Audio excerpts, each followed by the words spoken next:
महाराज की जय। दुख दर्द भाव के सब मिटे सतगुरु चरण नित से।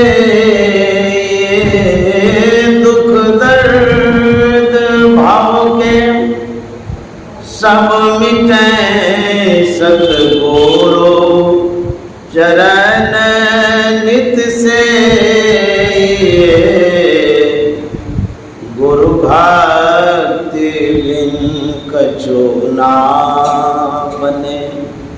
मेरी सकल संतन कही गुरु भक्ति बिन कछु ना बने। श्री सद्गुरु महाराज की जय। परमाराध्य सद्गुरु महाराज गुरुदेव महर्षि संत सेवी परमहंस जी महाराज, आदरणीय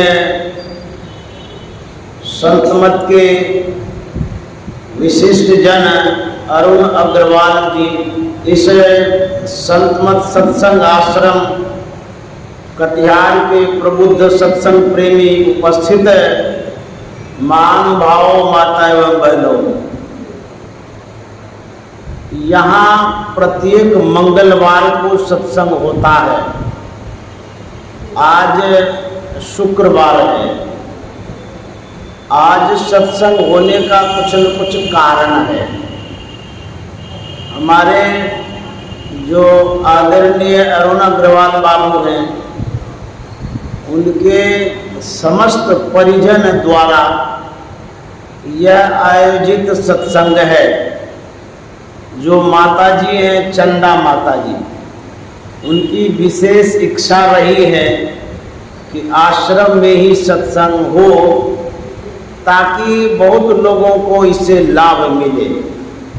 इस सत्संग का श्रेय चंदा माता को भी जाता है।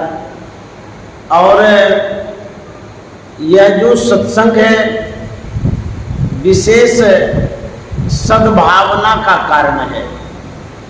कभी भी सत्संग करना चाहिए। जब मन में हो सत्संग करने का, कराने का, तभी कर लेना चाहिए। क्योंकि यह जो मन है हर वक्त संसार की ओर ही ढरकते रहता है, भागते रहता है, परमार्थ की ओर बहुत कम आता है। जब परमार्थ की इच्छा हो उसमें टाला टूली नहीं करनी चाहिए, कर ही लेना चाहिए। ये चंदा माता के मन में जो हुआ कि सत्संग होना ही चाहिए, इन्होंने बहुत पुण्य का काम, धर्म का काम, सराहनीय काम किया है। मैंने जो देखा है आदरणीय अरुण बाबू के जीवन को, जब से मैं गुरुदेव की सेवा में आया, बराबर अरुण बाबू को एवं इनके परिवार को गुरुदेव महर्षि संत सेवी जी महाराज के सानिध्य में पाया। चाहे दर्शन का कारण हो अथवा गुरुदेव के लिए कोई जरूरी कार्य विशेष हो गया हो, अथवा अखिल भारतीय संत मत सत्संग महासभा का कोई कार्य विशेष हो, या गुरुदेव महर्षि संत सेवी जी महाराज के स्वास्थ्य संबंधी कोई काम हो, इन सभी कार्यों में इनकी संलग्नता को देखा गया है। मैंने भी देखा है। एक बार गुरुदेव को स्वास्थ्य लाभ के लिए अरुण बाबू चेन्नई ले गए थे, मैं भी साथ में था। वहाँ पर भी चेकअप कराया गया, दिखलाया गया। और भी समयों में भी यदा कदा गुरुदेव के स्वास्थ्य के प्रति एक सजग रहा करते थे। यह एक सेवा है। गुरु की सेवा, सदगुरु की सेवा, संत की सेवा, साधु की सेवा, या कह लीजिए सज्जनों की सेवा। तो सेवा भावना इनके संस्कारों में ही है। अरुण बाबू की जो माँ थी, इनके पिताजी थे, ये लोग ही गुरु महाराज से जुड़े हुए थे। वहीं से संस्कार इन लोगों के भी अंदर में आया। मैंने पश्चात में भी देखा, जो हमारे नेपाल के पूज्यपाद दल बहादुर जी महाराज थे, उनकी भी सेवा में ये दत्त चित्र रहते थे, लगे रहते थे। उनके लिए भी बड़ा सम्मान रखते थे, चाहे स्वास्थ्य संबंधी बात हो या अन्य कोई बात हो। तो इस तरह से सेवा ये करते थे। बात ये भी है कि सेवा ये करते थे, ऐसा भी हो सकता है कि गुरुदेव इनसे सेवा लेते थे, क्योंकि जब सुपात्र होता है, अच्छा पात्र होता है, अच्छे सेवक होते हैं, उनसे सेवा ली जाती है। क्योंकि सेवा सब कोई नहीं कर पाते हैं। सेवा के लिए समर्पण की आवश्यकता होती है, तन मन धन वचन सब कोई सेवा करें, यह संभव नहीं है। मैंने इतिहासों में पढ़ा है, कहानियों में सुना है कि बड़े बड़े सम्राट महापुरुषों की सेवा किया करते थे। जैसे सम्राट अशोक थे, भगवान बुद्ध के ज्ञान की सेवा उन्होंने की, प्रचार प्रसार किया उन्होंने। सम्राट शिवाजी महाराज थे, उनके जो गुरु जी थे समर्थ गुरु रामदास जी महाराज, उनकी सेवा वो किए थे। राजकाज को चलाते हुए भी करते थे। तो इस तरह से बहुत लोग हुए हैं जो सेवा करते थे, गृहस्थी होकर के भी। उसी तरह से हमारे आदरणीय अरुण बाबू भी अभी तक सेवा कर रहे हैं। और मैं सौभाग्यशाली हूँ कि मेरे जैसे साधारण महात्मा को भी अपने दिल में घर में जगह देते हैं। इससे बढ़कर के और सौभाग्य क्या हो सकता है। इनकी ये महानता है, विशेषता है। मुझे भी अपने घर पर स्थान दे देते हैं और मैं बड़ा गौरवान्वित भी होता हूँ। जो परिवार 3 पीढ़ियों से संत महापुरुषों की सेवा में संलग्न हो, गुरु महाराज की सेवा, संत शिव जी महाराज की सेवा, दल बहादुर जी महाराज की सेवा करते आ रहे हैं, वो कितने पुण्यात्मा धर्मात्मा हैं जो इस तरह से कार्य में संलग्न रहते हैं। मैंने गुरुदेव के समाधि को बनाते हुए इनको देखा। तन मन धन वचन सब कुछ समर्पित कर दिए थे। धन भी बहुत खर्चा किए, और सिर्फ समाधि में ही नहीं बल्कि कुपा घाट में भी बहुत खर्चा करते रहते हैं। तन से भी करते हैं, मन से भी करते हैं, वचन से भी करते हैं। मैंने जो देखा वही आपके सामने रखा। और अभी भी जो लगे हुए रहते हैं संत मत की सेवा करके, इन्होंने अपने जीवन को सार्थक भी कर लिया है। और इनका जीवन सिर्फ जो दिखता है उतना ही नहीं है। इनके जीवन में यदि झांकेंगे तो बहुत कुछ देखने को मिलेगा। एक बार आदरणीय अरुण बाबू बोल रहे थे कि मैं जब विश्राम में जाता हूँ जरूर किसी न किसी आध्यात्मिक साहित्य को पढ़ कर के सोता हूँ। यह भी एक अनुकरणीय जीवन है। और इनका जो विचार मैंने देखा, बड़े विनम्र हैं।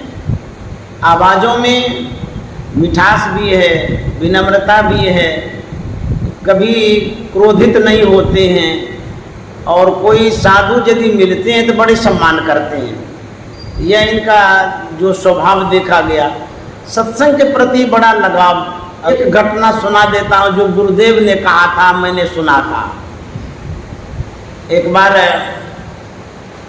कुप्पा घाट में गुरुदेव बतला रहे थे किसी और लोगों को कि लोग धर्म के क्षेत्र में खर्चा तो करते हैं, लेकिन उदाहरण में कोई कोई आते हैं। गुरुदेव किसी को सुना रहे थे कि कटिहार में अखिल भारतीय सत्संग हुआ था बैजना में, मैं भी था उसमें। आंधी तूफान आई थी, पंडाल उखड़ पुखड़ गया था, लोग तितर बितर भी हो गए थे। वह अखिल भारतीय बहुत लोग याद करते हैं उस अखिल भारतीय, क्योंकि वो अखिल भारतीय हुआ ही थे बड़ा अद्भुत, सर्वधर्म समन्वय का प्रतीक था वो। जैसा मैंने देखा था, मुसलमान लोग भी खिला पिला रहे थे, जलपान करा रहे थे, सत्संगियों का सम्मान कर रहे थे। उसका एक दिन का जो कार्यक्रम था, उस कार्यक्रम में मुसलमान लोग भी सहयोग दे रहे थे। तो 3 दिन का अखिल भारतीय हुआ। उसके बाद अरुण बाबू ने और इनके सहयोगियों ने जो अखिल भारतीय किया था, दिल खोल करके उदारता पूर्वक खर्च किया था। इतनी अच्छी व्यवस्था थी। वह अखिल भारतीय जिसने देखा उनका मन गदगद हो गया, आज भी उसे याद करते हैं। तो हुआ क्या, जब अखिल भारतीय संपन्न हो गया तो कमिटियों का हिसाब किताब होने लगा। उसमें कई लाख का उसमें घाटा पड़ गया। तो कमेटी के लोग बोलने लगे कि इतना लाख का घाटा हो गया है, अभी तो अखिल भारतीय संपन्न हुआ है, चंदा वगैरह भी तो हम लोग ले ही लिए हैं, ये जो क्षति है इसकी पूर्ति कैसे होगी। उस मीटिंग में आदरणीय अरुण बाबू भी बैठे थे, उनके प्रत्यक्ष में ही बात हो रही है। तो इन्होंने उस बीच में कहा था कि जो चंदा आया सो तो आ ही गया, जो घाटा लगा है उसकी क्षतिपूर्ति मैं करूंगा। लोग आश्चर्यचकित हो इनकी ओर देखने लगे कि घाटा कोई 1-2 रुपये का नहीं, का 1 लाख का है। लोगों ने पूछा भी था कि घाटा तो का 1 लाख का है, आप अकेले कर देंगे? बोले हाँ अकेले कर दूंगा। उसके बाद इन्होंने जो कहा था वो बड़ा इम्पोर्टेंट है। इन्होंने ये कहा था कि मैं इसलिए कर दूंगा, मैं का 1 लाख का घाटा पूरा करके यही समझूंगा कि मैंने एक अपनी बेटी होती तो तिलक देना पड़ता, खर्चा करना पड़ता, तो मैं समझूंगा अपनी बेटी के विवाह ही कर दिया। यह गुरुदेव सुनाए थे। तो ऐसा जीवन इनका रहा है। और भले हम लोग वेश से साधु वेश में हैं, लेकिन ये साधना भी करते हैं और सत्संग के प्रति लगाव भी है, गुरु के प्रति श्रद्धा भी है, अटूट श्रद्धा है। हम लोग छोटे मोटे महात्मा झूठ साझ भी कर लेते हैं, लेकिन इनके विचारों में मैंने नहीं देखा है। तो इस तरह से ये गुरु सेवी हैं और सज्जन हैं, साधक हैं। इनका जीवन अनुकरणीय भी है, अभी भी सेवा कर रहे हैं। ये भी मंदिर जो बना है इनमें भी इनका बहुत योगदान रहा है, इनकी भूमिका रही है। अभी भी तो ये देखभाल कर ही रहे हैं। तो इस तरह से जो कर जाते हैं वे इतिहास में आ जाते हैं। यदा कदा जब कहानियों को कहा जाता है, उदाहरण जब दिया जाता है, तो ऐसे ऐसे पुण्यात्मा का उदाहरण दिया जाता है। हम लोग जो ऐसे पुण्यात्मा की बातों को कर रहे थे इसलिए कि किसी भी व्यक्ति के जीवन को जानना चाहिए, उसमें क्या गुण है क्या अवगुण है। जब तक जानेंगे नहीं तब तक मानेंगे कैसे। तो सत्संग का क्या प्रभाव पड़ा है इनके जीवन में, वही मैं बता रहा था। जो हम लोग गोस्वामी जी के विचार को सुन रहे थे, उनका जो विचार है और संतमत का जो विचार है, उन विचारों से व्यक्ति में क्या प्रभाव पड़ता है वही मैं बता रहा था। जो गुरु के सानिध्य में गए, संतवाणी को सुने, उसका ये प्रभाव है जो इनका विचार इस तरह से उत्तम दिखता है। एक उदाहरण देता हूँ। एक कुंभकार था, थोड़ी सी मिट्टी लेकर के वह चिलम बना रहा था। उनकी पत्नी आती है, पूछती अरे कुंभकार, थोड़ी सी मिट्टी चढ़ा करके क्या बनाने जा रहा है? तो कुंभकार ने कहा मैं चिलम बनाने जा रहा हूँ। बोले कि इतनी सी मिट्टी से छोटा सामान चिलम बनाने जा रहा है, कितना दाम होगा उसका? उसे कितना ही पैसा होगा? बोले कि बैठा हूँ, कुछ रोजगार करने के ख्याल से कर रहा हूँ, कुछ तो पैसा आएगा।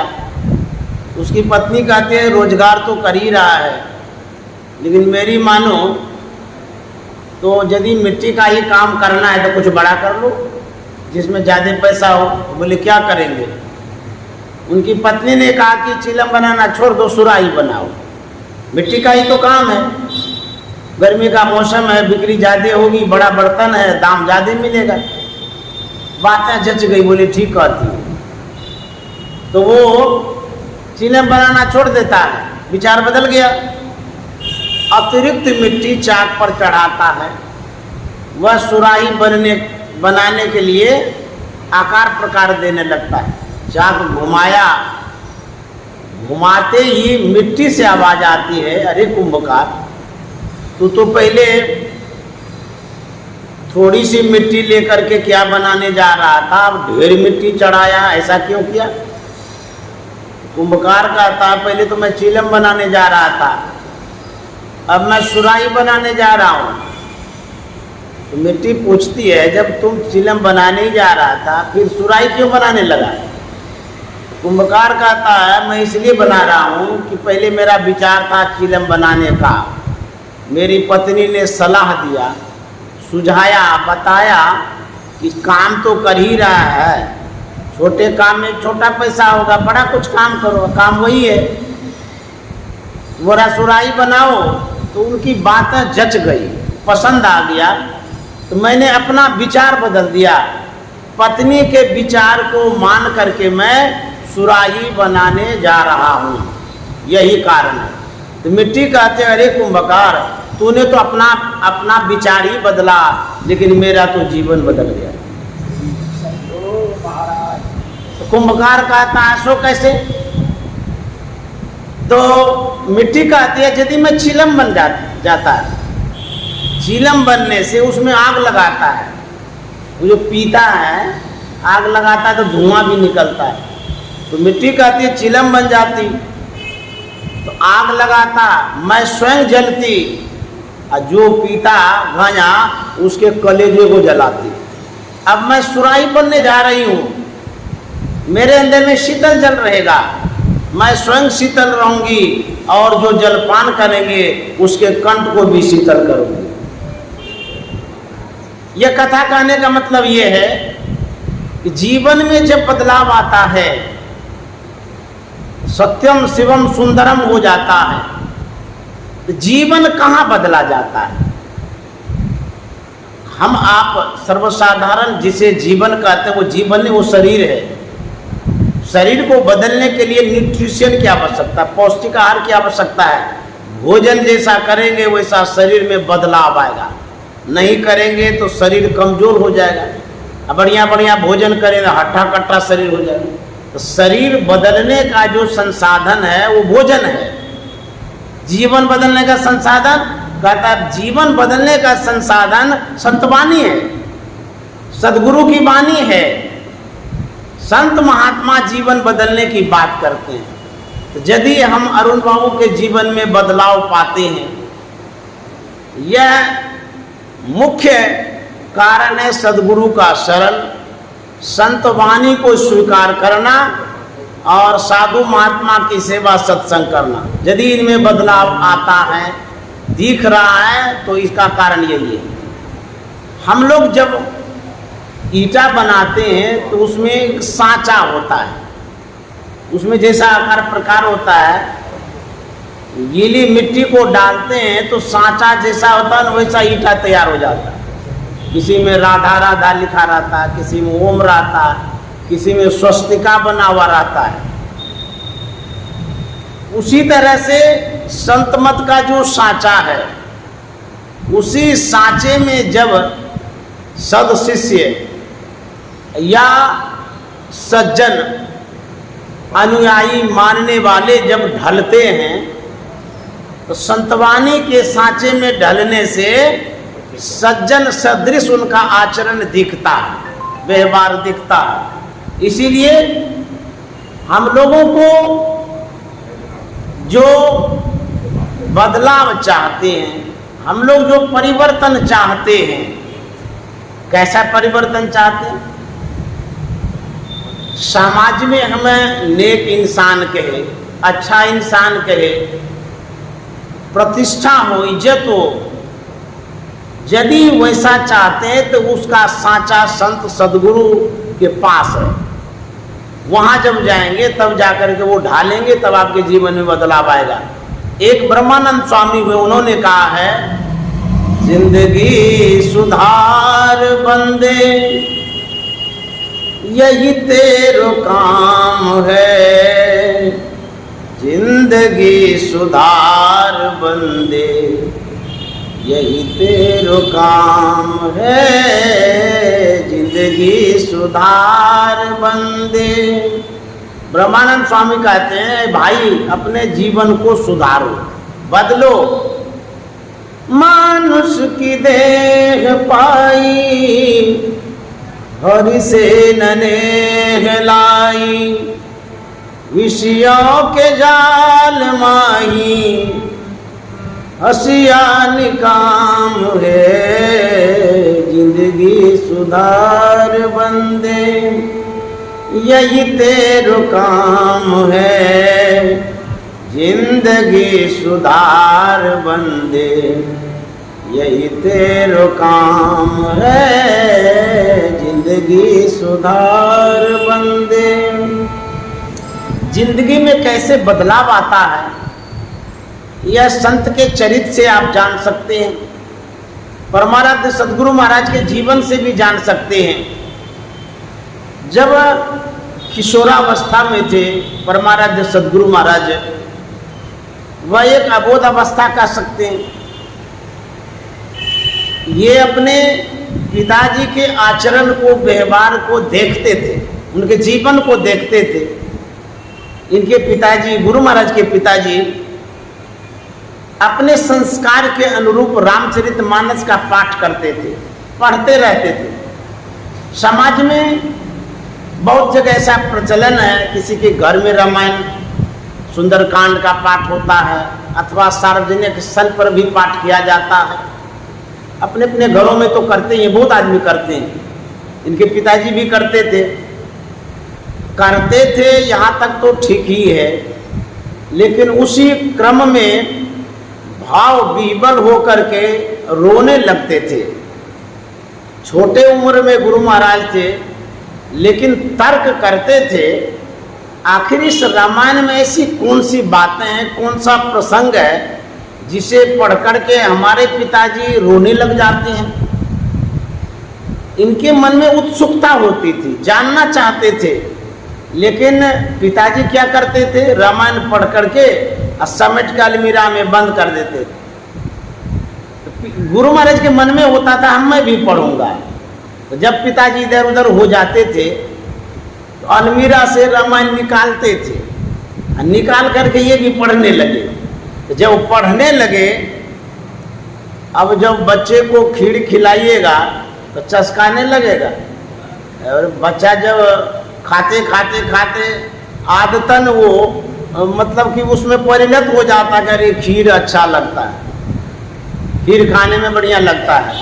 उसी तरह से गुरु महाराज जब पढ़ने लगे तो उसमें अच्छी ही बातें हैं, रुचि बढ़ गई, पढ़ते पढ़ते पढ़ने ही लगे।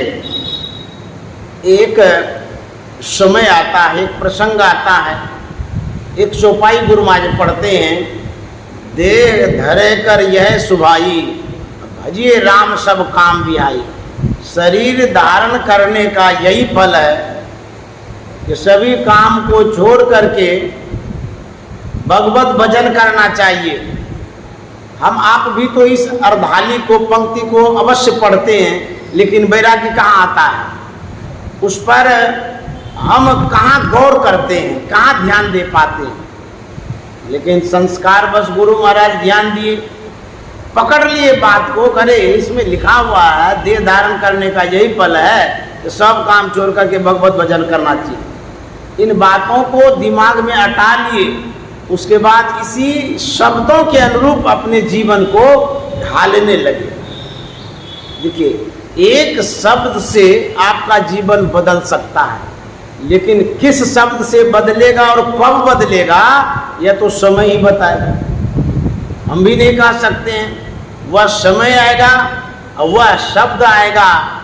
तो शब्द भी होना चाहिए और शब्द के अनुरूप समय होना चाहिए। सिर्फ शब्द सुनते रहने से बदलाव नहीं आएगा, समय भी आना चाहिए।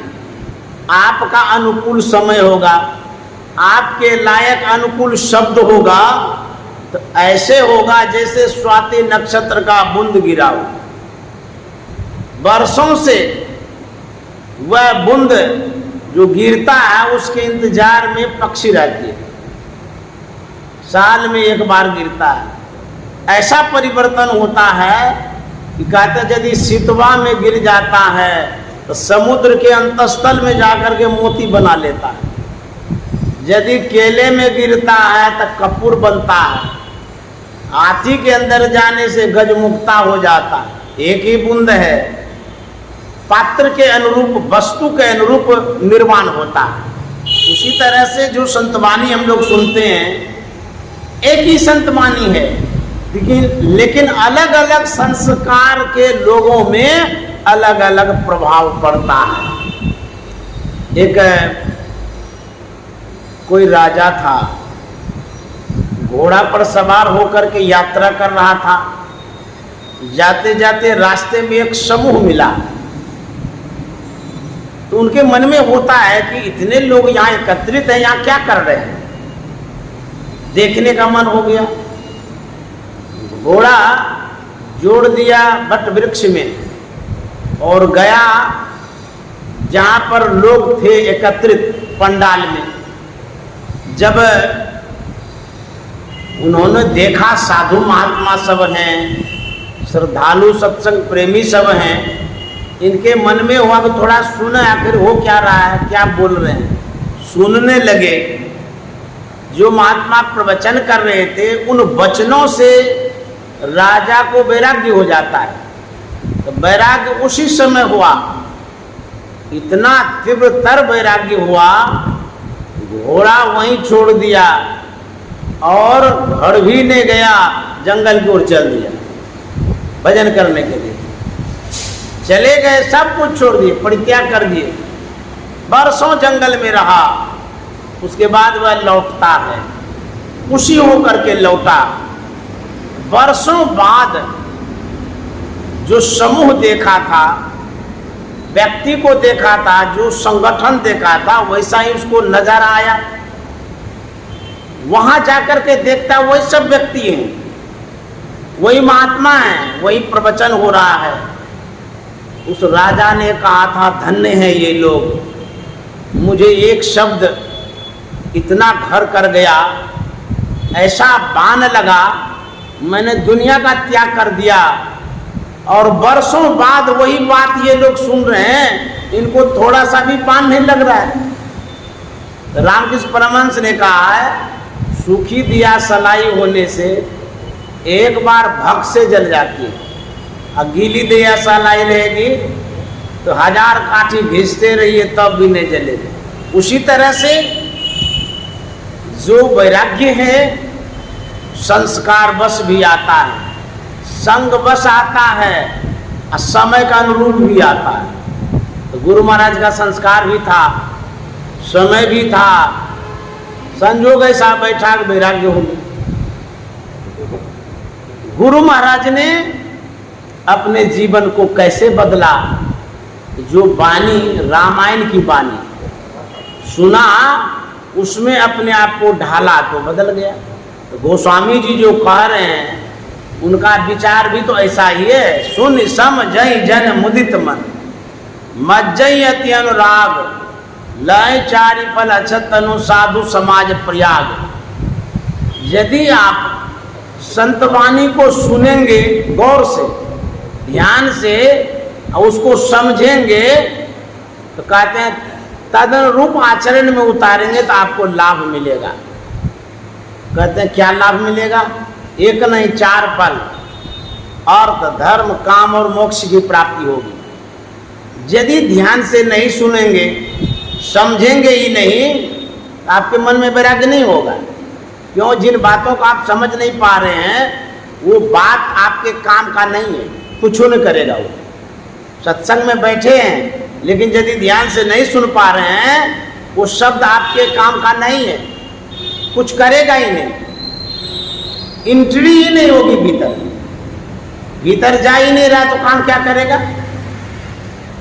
संत तुलसी साहब ने कहा है, जग बेहोश बूझे नहीं, क्या संत मते की बात। मतलब संसार में इतने हम गर्त हैं, लिप्त हैं, आसक्त हैं कि बेहोश हो गए हैं। किसके प्रति? परमार्थ के प्रति, प्रभु के प्रति, भक्ति के प्रति, सत्संग के प्रति बेहोश हो गए, आवश्यकता ही नहीं समझते हैं। कहते जग बेहोश बूझे नहीं, असंत मते की बात। होगा क्या? संत मते की बात लात जमताते मार। कहते उसको लात मारता है कौन? जमराज। संतवाणी सुननी चाहिए गौर से, ध्यान से। जब ध्यान से सुनेंगे तब आपको लाभ मिलेगा। सुनने की बात, एक मैं कुप्पा घाट से संबंधित बात सुनाता हूँ, वो भी गुरुदेव महर्षि संत सेवी परमानंद जी महाराज से संबंधित है। जब गुरु महाराज की सेवा में कई एक सेवक थे, महर्षि संत सेवी जी महाराज भी थे और भी सेवक थे। एक सेवक थे बाबा, जो गुरुजी कहलाते थे, वो मुरोद के थे, हमारे गांव के आगे के ही थे। उसको गुरु महाराज और सब लोग भी गुरुजी कहते थे। उनकी सेवा क्या थी? वो गुरु महाराज के बर्तनों को मांजते थे। शिक्षक थे, पढ़े लिखे थे, लेकिन सेवा में आ गए थे। मांजते कैसे थे? जब वो बर्तन को, बड़ा बड़ा बर्तन होता था उन दिनों, तो मांजते थे, हाथ से रगड़ते तो थे, लेकिन संतवाणी भी याद करते थे बोल बोल के। संतवाणी गा रहे हैं, रगड़ रहे हैं, मांजते मांजते ऐसा मांजते थे कि जैसे चेहरा दिखने लगे, ऐसे वो सेवा करते थे। तो जहाँ वो मांजते थे ठीक उसके ऊपर में ही महर्षि संत सेवी जी महाराज का रूम था उन दिनों। तो महर्षि संत सेवी जी महाराज इनकी गाए हुए बातों को सुना करते थे। तो शाम के समय यह नियम है कि संतवाणी गाते हैं, अभी भी गाते हैं। एक एक संतवाणी, एक एक महापुरुषों की वाणी गाते हैं। तो वो इसलिए याद करते थे कि शाम के समय गाएंगे, लेकिन सबको याद नहीं हो पाता।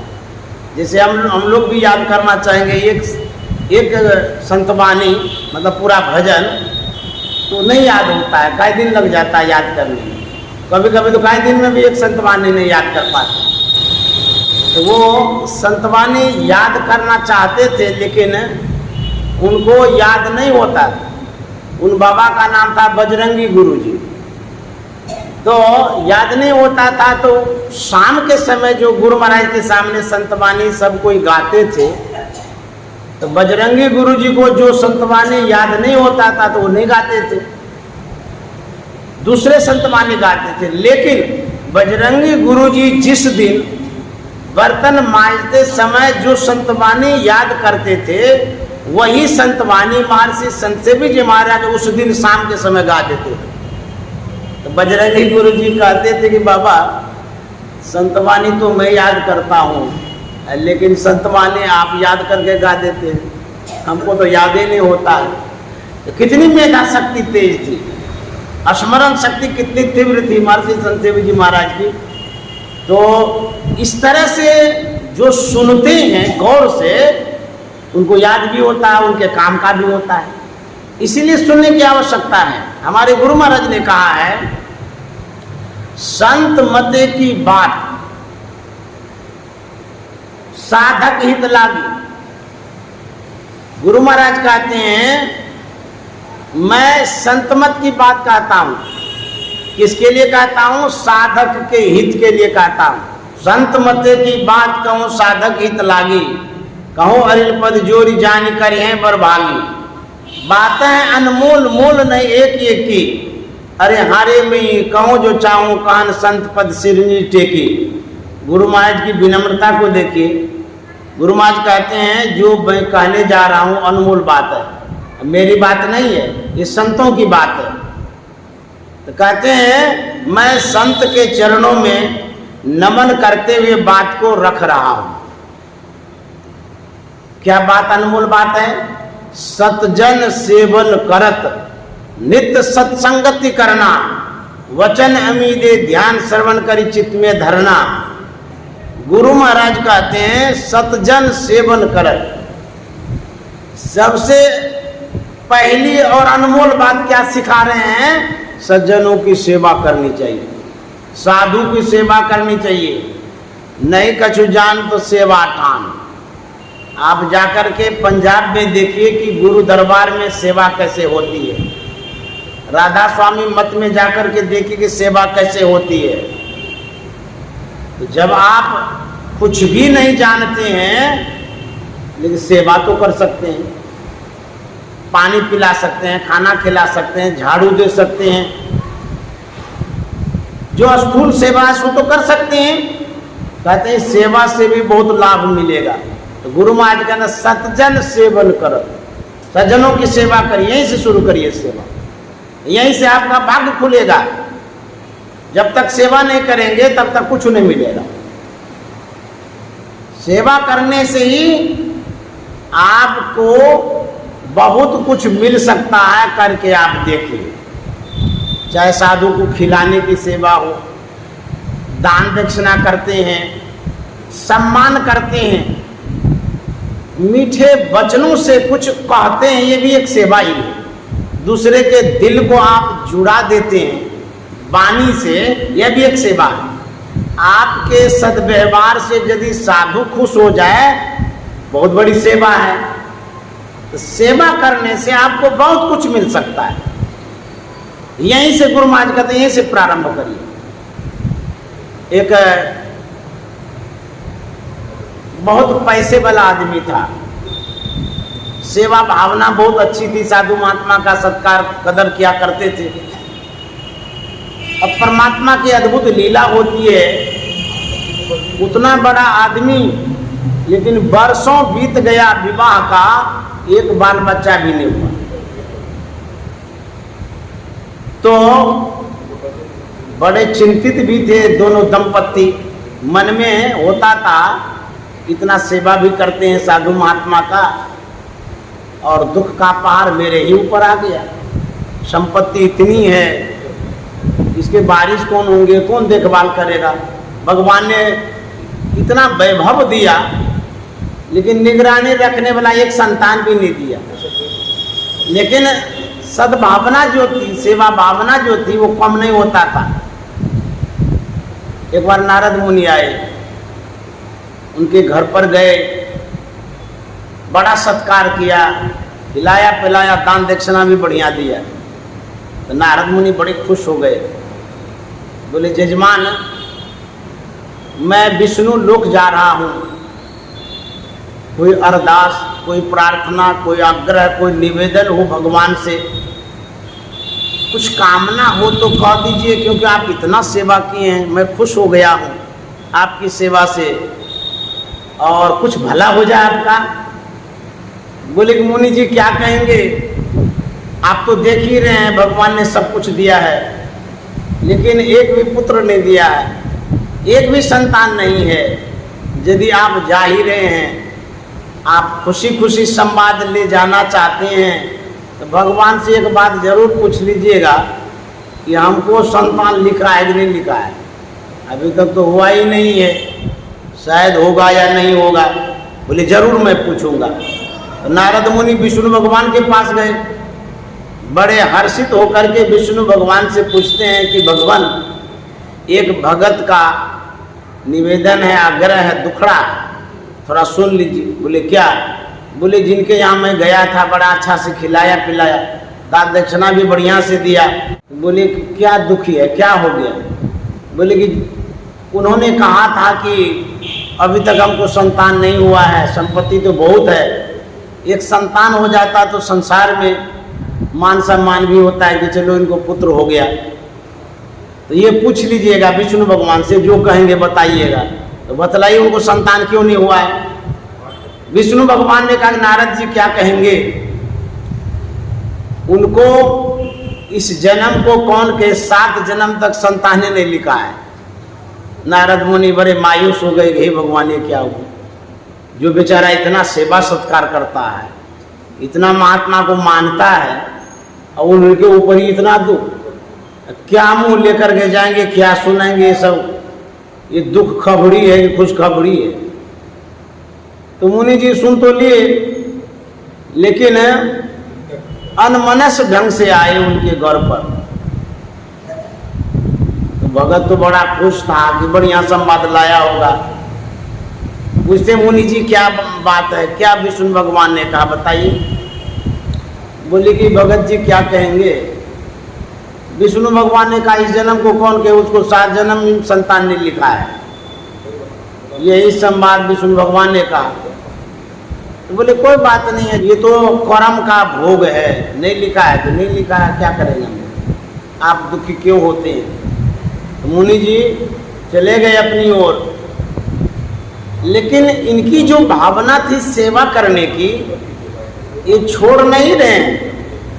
बोले जो भाग्य में होता है वो तो अपना होता रहता, हम अपना कर्म क्यों खराब करेंगे। अरे साधु महात्मा का सेवा है, सत्संग है, पूजा है, पाठ ध्यान है, इस सब को क्यों हम छोड़ेंगे। यदि कुछ दुख आ गया है, तकलीफ आ गई है, कष्ट आ ही गया है, वो तो कटेगा, धीरे धीरे कटेगा, समय पर कटेगा, लेकिन हम अपने कर्तव्य कर्म को क्यों खराब करें। तो बेचारा दुखी नहीं हुआ, बल्कि पहले जैसा ही सेवा सत्कार करता रहा। जब सेवा सत्कार करते ही रहेंगे, उसमें तटस्थ रहेंगे, दृढ़ता यदि रहेगी तो लाभ क्या होगा, यही कहने जा रहा हूं।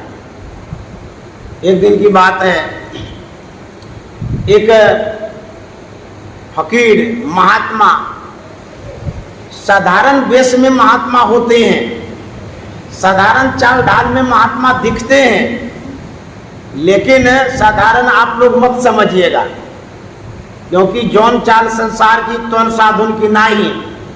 अब तुलसी साहब ने कहा है, जो कोई कहे साधु को चिन्ना, तुलसी हाथ कान पर देना। आप अपने विवेक के आधार पर साधु महात्मा को तौलने का कोशिश भी मत करिएगा, और अपनी दृष्टि के अनुरूप नहीं देखिएगा साधु को, क्योंकि कबीर साहब ने कहा है कि गुरु को मानुष जानते ते नर कहिए अंध। आंख नहीं है उसके पास, अंधा है वो, जो गुरु को मनुष्य के रूप में मानता है। साधारण ढंग से साधु को आंकना, ये आपकी भूल हो सकती है।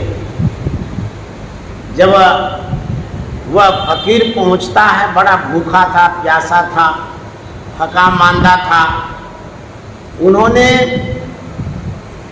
फकीर ने कहा मुझे बहुत जोर से भूख लगी है, कुछ खाने पीने का है।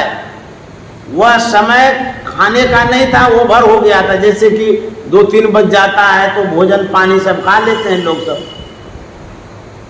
उन्होंने कहा कि महाराज मेरे यहाँ भोजन तो शेष हो गया है, लेकिन फिर भी सत्कार में कमी नहीं आएगी, मैं आपको भरपूर सेवा दूंगा। आपने कहा है खाने के लिए, तो मैं ढूंढता हूँ घर में जाकर के। घर में गया तो देखता है कुछ भी नहीं, 3 रोटी थी, वो भी सूखी रूखी। लाया, कहता कि महाराज ये 3 ही रोटी है। बोले लाओ। तो महात्मा 3 रोटी खाता है। 3 रोटी में उनको जो तृप्ति मिली, महात्मा खुश होकर के आशीष देते हैं, आशीर्वाद देते हैं, कहते हैं कि जाओ तुमने 3 रोटी खिलाया है, तुमको 3 संतान हो जाएगा। उनकी पत्नी सुनी, उन्होंने सुना, दोनों ने कहा कि ऐसे महात्मा होते हैं, कुछ खिला दीजिएगा तो आशीर्वाद दे। इस बात को तो हम दोनों जानते हैं दंपत्ति की 7 जन्म तक संतान निकले नहीं है। ये महात्मा के कहने से क्या होगा, ऐसे ही महात्मा खाता पीता है, बोलते रहता है। तो महात्मा जी कह के चले गए। समय बीतता है, जब एक समय आता है जिस समय माताओं को खुद अनुभव होता है कि मेरे पेट में संतान है, उनकी पत्नी पति से कहने लगती है कि लगता है कि मेरे पेट में बच्चा हो गया है। बोले तू पागल हो गई है? अरे भगवान ने कहा 7 जन्म भी संतान नहीं लिखा है, तू कहती बच्चा हो गया। कहाँ से तुम ख्याली पुलाव में पल रही हो? तो वो बात दबा दिया गया। फिर होते होते जब 6 महीना हुआ तो और भी प्रत्यक्ष पता लगने लगा। तो महिला बताती थी लेकिन पति को विश्वास नहीं होता था। एक समय आया जब संतान की उत्पत्ति होती है, तब उनके पति को विश्वास होता है जो संतों ने कहा था एक बात तो सत्य हो गया। बोले अरे ठीक है, कहा था वो? अच्छा वो तो कहा था 3 को होगा, शायद 3 को होगा क्या? देखिए, जो न करे लकीर सो करे फकीर। अरे वाक्य दे दिए तो वैसा हो गया। एक ठो हो गया, फिर समय आया दूसरा हो गया, फिर समय आया तीसरा भी हो गया, 3 हो गया। फकीर की बातें सत्य हो गई। अब तो इनके यहाँ तो मंगल ही मंगल होने लगा। संपत्ति तो थी पहले से, खूब खर्चा करता था, खूब खिलाता पिलाता था। और साधु महात्मा आते थे तो और खर्चा करता था, क्योंकि महात्मा के कारण ही ऐसा हुआ। होते होते बहुत दिनों के बाद मुनि जी के मन में होता है, वो भगत तो बड़ा अच्छा है, बहुत दिन उनके घर पर नहीं गए हैं, बेचारा दुखी भी तो रहता है, जाने का मन भी नहीं करता। अब आपके यहाँ दुख हो, आप सेवा भावना तो रखते हैं, लेकिन आने में संकोच होता है कि बेचारे का दुख दूर ही नहीं होता है, और सेवा खाली लेते रहते हैं, तो ये अच्छा नहीं लगता है। महात्मा के भी मन में ऐसा होता था। लेकिन नारद मुनि सोचता है कि कोई बात नहीं, बेचारा मानता तो है, और वो इतना मानता है कि उतना कोई नहीं मानता है। चलते हैं एक बार घूमते फिरते उनके घर पर, तो नारद मुनि आ गए। आए तो और दिन की अपेक्षा बहुत ज़्यादा सत्कार होने लगा। नारद मुनि तो और खुश कि इनको संतान भी नहीं है, और तब भी ये सेवा करने से पीछे नहीं कर सकता है। इतने अच्छे इंसान है, भगवान भी इतना मतलब बेरहम होते हैं कि जो इतना सेवा करता है, अच्छा कर्म करता है, उसी को दुख देते हैं। तो नारद मुनि को खूब खिलाया पिलाया, सब कुछ किया। वो जो बच्चा था वो भी आगे पीछे करता रहता था। अब कभी मुनि जी देखे नहीं थे उस बच्चे को, तो मुनि जी पूछते हैं इस बच्चे को तो हम कभी देखे नहीं थे, आपके घरे में घुर घुर करते रहता है, कौन है? दोनों दंपति कहते हैं ये हमारा बच्चा है, लड़का है। तो मुनि जी को विश्वास नहीं होता, बोलता ये मजाक कर रहा है। बोले नहीं नहीं, आपका बच्चा कैसे हो सकता, आप हमसे मजाक करते हैं, कोई पड़ोसी का होगा। बोले नहीं नहीं, हमारा ही है। बोले आपका ही है, कैसे हो सकता है? बोले हाँ मुनि जी हुआ है, मेरा अपना बच्चा है। बोले ऐसा हो गया? बोले हाँ। तो मुनि जी कहते हैं अच्छा ठीक है, हम जाते हैं विष्णु भगवान से पूछेंगे ऐसा हुआ तो कैसे हुआ। तो गए विष्णु भगवान के पास, बोले कि भगवान हम लोग समाज में सबके घर पर आते जाते रहते हैं, साधु महात्मा हैं, हम लोगों की बातें यदि झूठी होती रहेगी तो लोग अपमानित करेंगे, कहेंगे झूठे साँच बोलता है। तो बोले मुनि जी हुआ क्या? बोले हुआ क्या, आपने जो संवाद दिया था उसमें तो परिवर्तन दिखा। बोले क्या? बोले आप जिसके लिए कहे थे कि 7 जन्मों तक बच्चा नहीं लिखा हुआ है, उनके यहाँ तो 3-3 बच्चा खेल रहा है। ये जो झूठ संवाद उनके यहाँ गया है तो हमको वो मानेगा? कहेगा बाबा सब झूठे सब बोलते रहते हैं। ऐसा कैसे हो गया? यदि उनके भाग्य में लिखा हुआ था तो आप बोल देते कि लिखा हुआ है, आप भी झूठ हमको कहलवा दिए, ये कैसे हो गया? विष्णु भगवान ने कहा मैं झूठ नहीं बोला, मैं सत्य बोला हूँ। तो बोले सत्य बोले थे, हुआ तो कैसे हुआ? बोले कि मैं भाग्य की रेखा को बनाता जरूर हूँ, लेकिन हमारी भाग्य की रेखा पर संत महात्मा जो लिख देते हैं उसको मिटाने की हम में क्षमता नहीं है। हम लिख दिए, लिखे थे कि 7 जन्म तक बच्चा नहीं होगा, लेकिन एक संत ने उसको आशीर्वाद दिया, उनके आशीर्वाद को काटने की क्षमता मुझ में नहीं है, इसीलिए उनको 3 संतान हो गए। कहते हैं पलटू लिखा नसीब का, संत देते हैं टेर, जाका दिल साचा नहीं ताको लागे देर। भाग्य का नसीब तो संत टालते हैं, भगवान नहीं टालते। तो आपके भाग्य को बनाने वाले जो संत सदगुरु हैं, उनको यदि आप पकड़े हुए हैं, मानते हैं, तो जब उनकी मौज होगी, इच्छा होगी, किस रूप में होगी, कहाँ होगी, कब होगी, ये भी पता नहीं है, तो वो भाग्य को भी टालते हैं।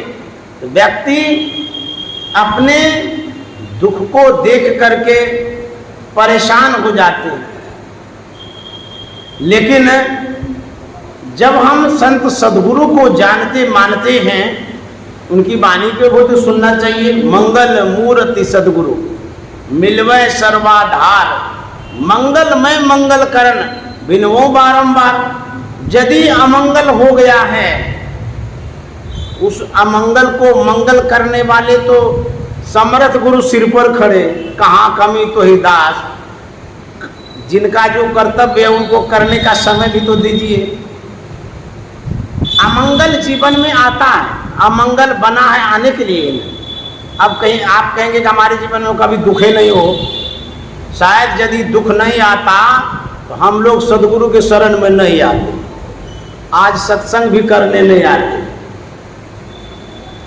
कौन आता है? जो दुखी होता है।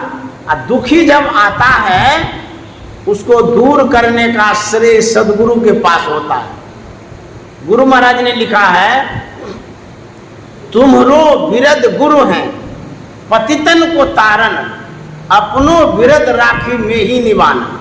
गुरु महाराज कहते हैं बाबा देवी साहब से, अपने गुरु से, हे गुरुदेव, आपने प्रतिज्ञा लिया है, शपथ लिया है कि मैं संसार के लोगों का जो पाप है, दुख है, कष्ट है, उसको दूर करूंगा। ये तो आपकी प्रतिज्ञा है, आपका ये कर्तव्य है। मैं कुछ करूं या न करूं ये अलग बात है। मैं संसार का लोगों, साधारण लोगों से भूल होगी, भ्रम होगा, हम अज्ञानी जीव हैं, पाप करते हैं, कर्म करते हैं, अनर्थ कर देते हैं, हमें कुछ अच्छा सूझता नहीं है, इसीलिए गलत कर जाते हैं। मेरा स्वभाव है, मेरा संस्कार है, मैं पथ भ्रष्ट हो जाता हूँ। लेकिन आपने जो प्रतिज्ञा लिया है, पतितों का उद्धार करूंगा, यदि मेरे जैसे पतितों का उद्धार ही नहीं करेंगे तो आपने प्रतिज्ञा जो लिया है उस प्रतिज्ञा का क्या होगा?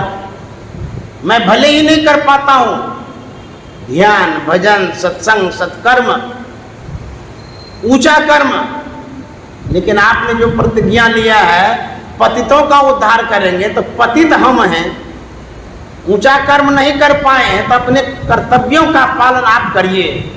हम अपने कर्तव्यों का पालन हम करते हैं। यदि आप अपनी प्रतिज्ञा को नहीं निभाएंगे, प्रतिज्ञा के अनुरूप यदि हमारा उद्धार नहीं करेंगे, तो कहते हैं आपकी प्रतिज्ञा जो की हुई है उसमें दोष लगेगा, लोग आप पर विश्वास नहीं करेंगे।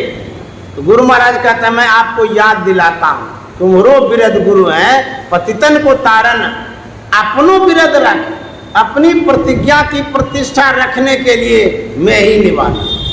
ये निभाना आपका कर्तव्य है।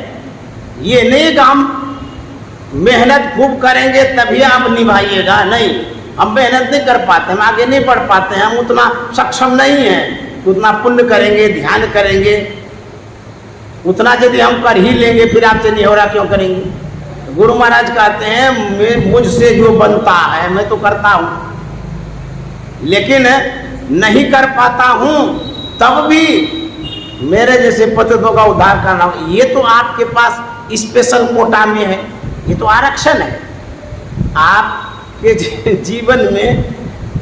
अरे जो भगत है आरक्षण है कि नहीं है? गुरु महाराज ने कहा ये तो आरक्षण है। आपके कोटा में है कि करिए कर्म, सत्संग करिए, ध्यान करिए, भजन करिए, लेकिन जब आप फिसलने लगेंगे, गिरने लगेंगे, नरक की ओर जाने लगेंगे, ये स्पेशल कोटा से आपका उद्धार कर देगा। अब स्पेशल कोटा हो गया महिलाओं को भी, लोकसभा विधानसभा में 33 सीट आपका।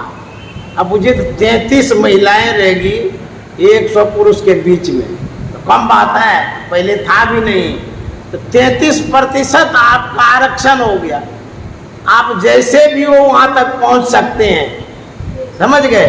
उसी तरह से हम लोगों को गुरु महाराज ने आरक्षण दिलाया है। क्या आप करिए अपना कर्तव्य।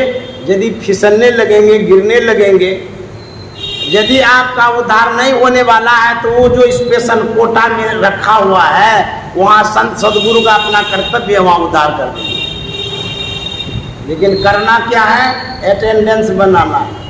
स्टूडेंट जब क्लास जाते हैं तो अटेंडेंस बनाते हैं, उपस्थिति का, प्रेजेंट हो गए, उसका बेनिफिट मिलता है। जब आप रेगुलर स्टूडेंट होते हैं, बराबर आप हाजिरी बनाते हैं, तो जब एग्जाम में बैठते हैं, परीक्षा देते हैं, परीक्षा में जब कॉपी सहता है टीचर लोग, वह यह भी नज़र में रखता है कि विद्यार्थी कैसा है, नेचर कैसा है। ये भी एगो सर्टिफिकेट होता है नेचर वाला, आचरण सर्टिफिकेट। तो वो देखता है कि ये विद्यार्थी स्टूडेंट रेगुलर है कि नहीं है, एब्सेंट तो नहीं रहता है।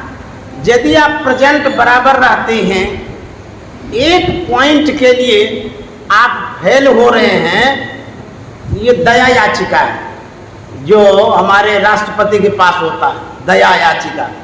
तो उस समय टीचर के मन में होता है, ये तो रेगुलर स्टूडेंट है, बराबर प्रेजेंट होता है, हो सकता है कोई भूल भरम हुआ होगा, इसको तो हम फेल होने नहीं देंगे, इसको एक पॉइंट से हम अपने पावर से पास कर देते हैं। समझ गए। उसी तरह से द्वार धनी के परे रहो, धक्का धनी के खाए, कबहू धनी निवाजे जो दर छाड़ी न जाए। कितना भी आपको दुख हो, कष्ट हो, लेकिन ये दरबार नहीं छोड़ना है। मैंने देखा है अरुण बाबू को और उनके सुपुत्र को भी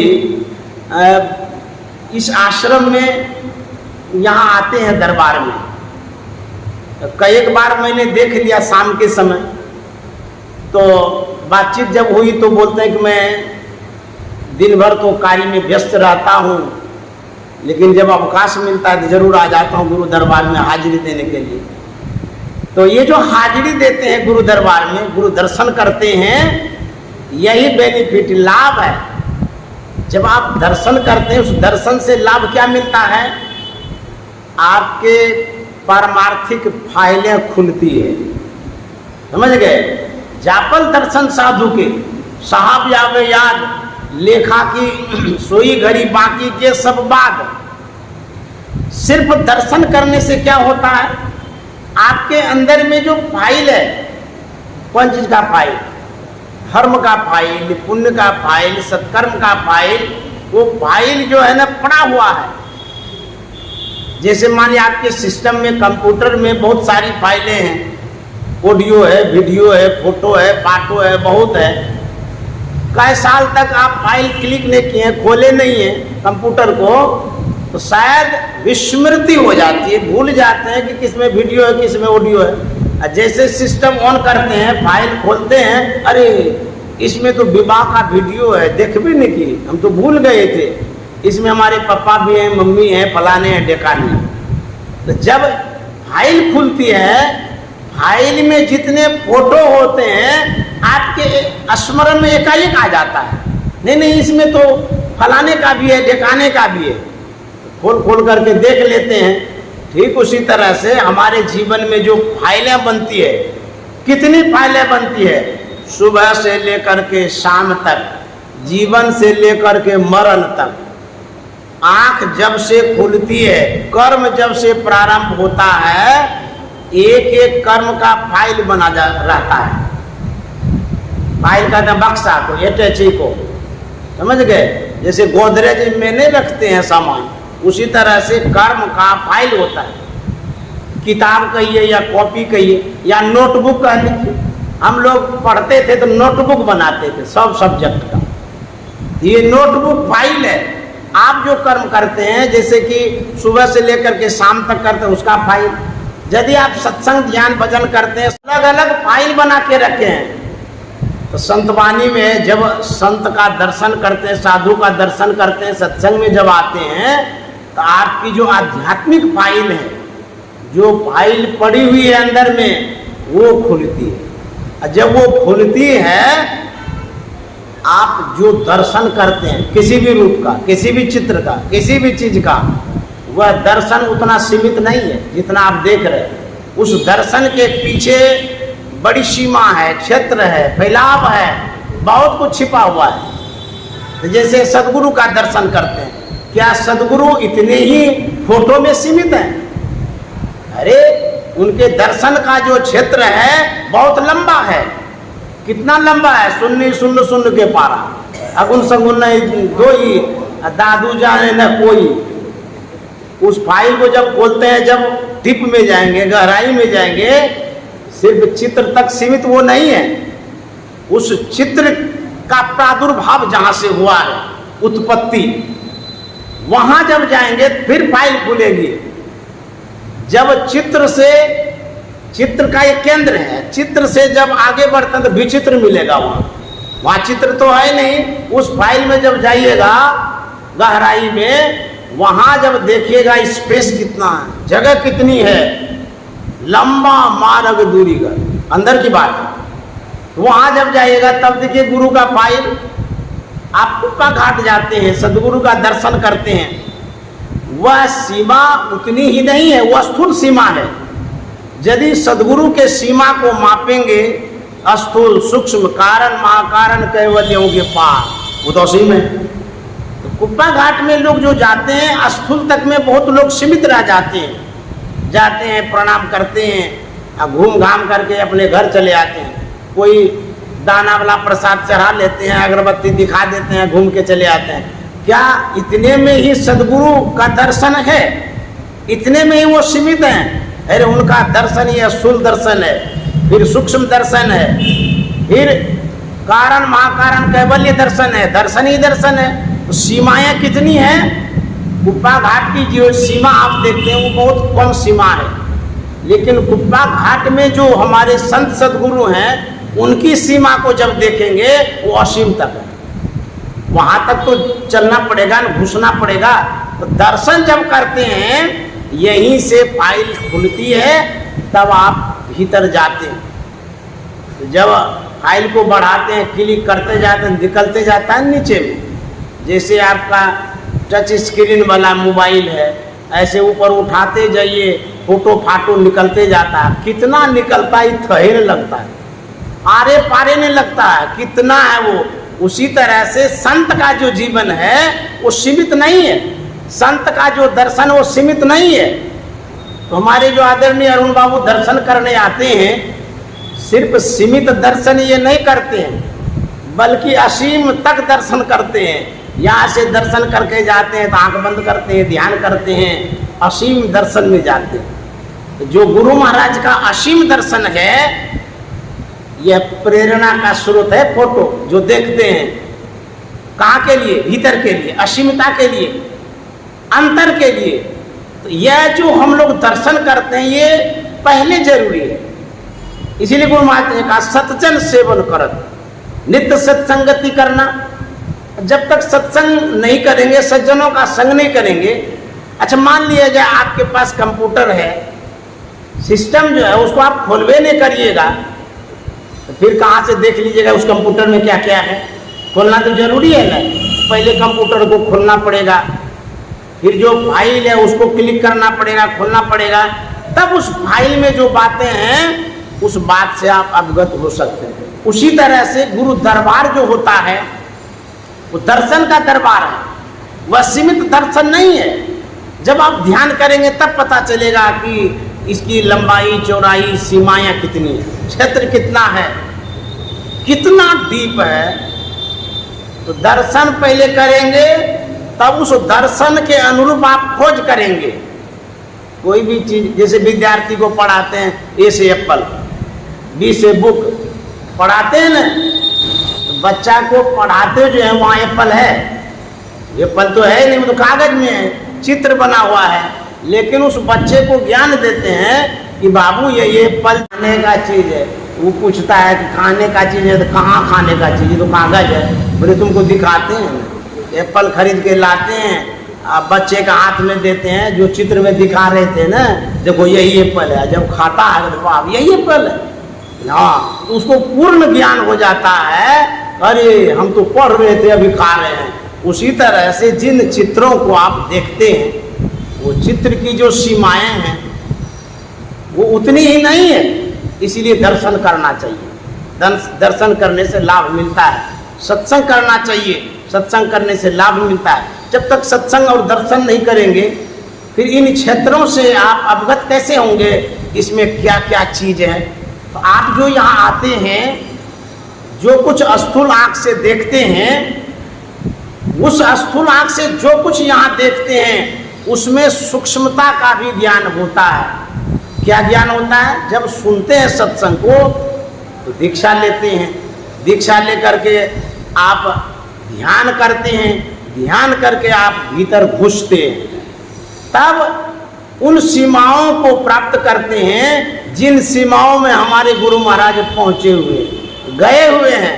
लेकिन प्रतीक यदि आपके सामने ना रहे तो फिर भीतर कैसे घुसेगा?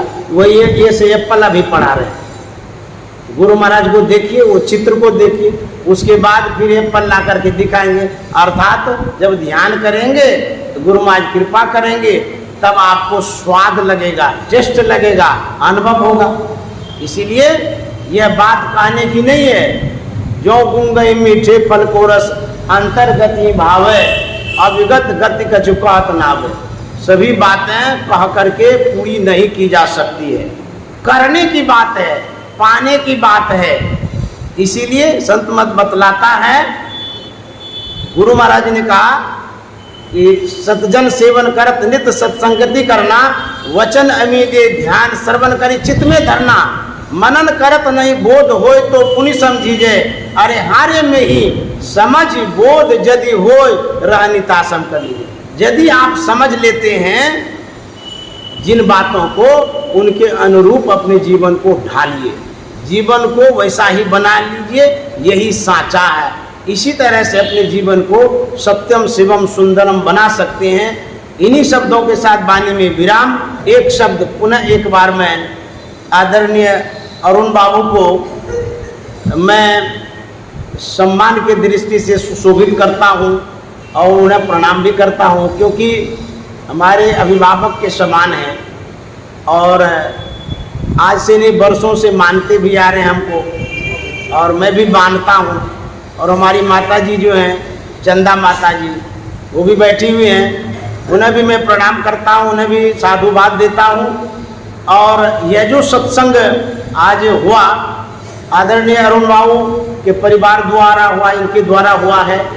इन्होंने मुझे विशेष स्थान दिया कि आप आकर के सत्संग करिए, तो मैं तो खुशनसीब हूँ कि मेरे द्वारा ही इनके मन में हुआ सत्संग का, तो मैं आ गया, इनकी आज्ञा हो गई, मैं पालन करने के लिए आ गया। तो मैं आप लोगों को भी बहुत बहुत साधुवाद देता हूँ। अरुण बाबू पर, इनके परिवार पर गुरु महाराज की बहुत कृपा बनी है, बनी ही रहे, यही शुभकामना मंगल कामना करता हूँ। मैं गुरु माँ से प्रार्थना करता हूँ, इन परिवार पर वर्षों से कृपा बनी आ रही है और बनती ही रहेगी, क्योंकि ये परिवार कोई साधारण परिवार नहीं है, संत महापुरुषों के परिवार से ये परिवार बने हैं। इसीलिए मैं इनके लिए शुभकामना करता हूँ। श्री सद्गुरु महाराज की जय।